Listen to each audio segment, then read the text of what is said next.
A new generation of Indigenous neuroscientists and brain surgeons is being promoted by a unique contest in Queensland schools. It's a tough one, but the students find it fun. They have to fill their heads with facts about the brain and blurt them out in the Brain Bee competition. To make the state finals of the Brain Bee competition, you've got to be good. More than 1,500 Year 10 students took the neuroscience test. Only 134 were chosen for the finals. Less than half of those qualified for the individual contest, like these three budding brain experts from Warri Park High School in Cairns. They've already performed at a very high level. The involvement of Indigenous students has been made a high priority by the Queensland Brain Institute and Generation 1, an organisation that aims to equalise opportunities for students who are sometimes disadvantaged by their social environment. We had about 30 Indigenous students participate out of 1,500, so quite a good representation, but we want to do better. You've just got to be brave enough to plant that seed, that dream. And when you've got that dream, that little seed, just keep watering it with belief and it can grow into whatever that dream is. For these students, the Brain Bee has already been an eye-opener. When my science teacher first introduced the Brain Bee, I was pretty excited because it was a different opportunity that we really learn here, and just getting this far has been pretty exciting. It's taken a lot of study to get this far. The students will have to answer questions they normally wouldn't see till medical school. It's taken up my lunchtime, so that was pretty hard. I mean, no socialising, it was just learning in the library. But their teacher thinks all kids should study some neuroscience. It's important that they learn a little bit about why they behave as they do and what sort of things will occur if they don't look after their brains.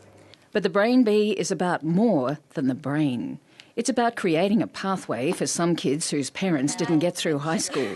I think it's just saying that you are no different to the non-Indigenous kids, that you can achieve whatever you dream on an academic level if you just put your mind to it and believe in yourself. I'm from Cairns, I grew up in Cairns, but all my family lives in Hopevale, a little Indigenous community outside Cooktown. I was from Manila, and we moved here because we thought we might have a better future and better chance here. Their chances of winning the contest may be small, but it's not about winning.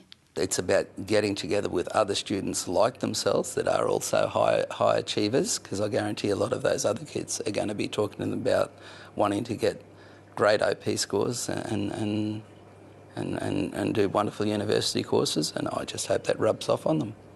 On the day of the contest, the students are taken on a tour of the Queensland Brain Institute to get a glimpse of what a future in neuroscience might be like.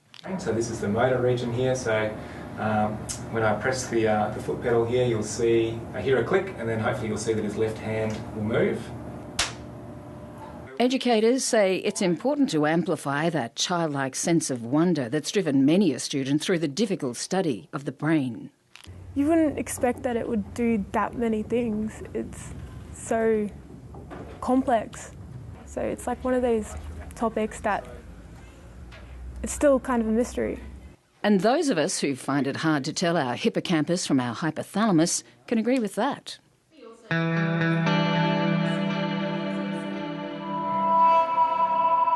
Question 7 of 15.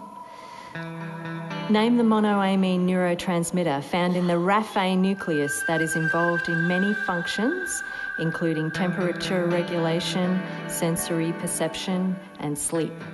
When the contest came down to the last 6, none of the Indigenous students was still in the running.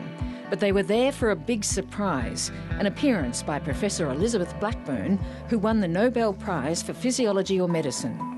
So the question I got interested in was what's at the ends of chromosomes? Professor Blackburn was born in Hobart, one of 7 children. Her abiding interest in how cells work took her to Cambridge, then to the University of California, San Francisco.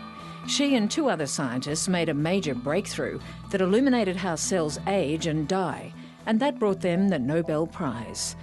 But having been a woman in science in the 60s, she knows the meaning of disadvantage. So having been there myself, I know that this can be difficult, and every kind of encouragement that someone can be given is important. It certainly mattered to me to have people who encouraged me. The Indigenous Brain Bee contestants are already feeling the benefit of that encouragement. One wants to be a social worker, another an historian. They're not stressed that they weren't the top scorers. I did okay. It wasn't my best, but it was fun. And the experience of exploring the Big Smoke, visiting the Queensland Museum, has made the hard work all worthwhile. Oh, we went yesterday and it was awesome. It was great. I was like this far away from a mummy, like wrapped up mummy. It was just crazy, really. I think it's landmark. I think it's, you know, these kids are definitely need to be celebrated as paving the way to become the first neuroscientist as an Aboriginal person. Karen Berkman reporting.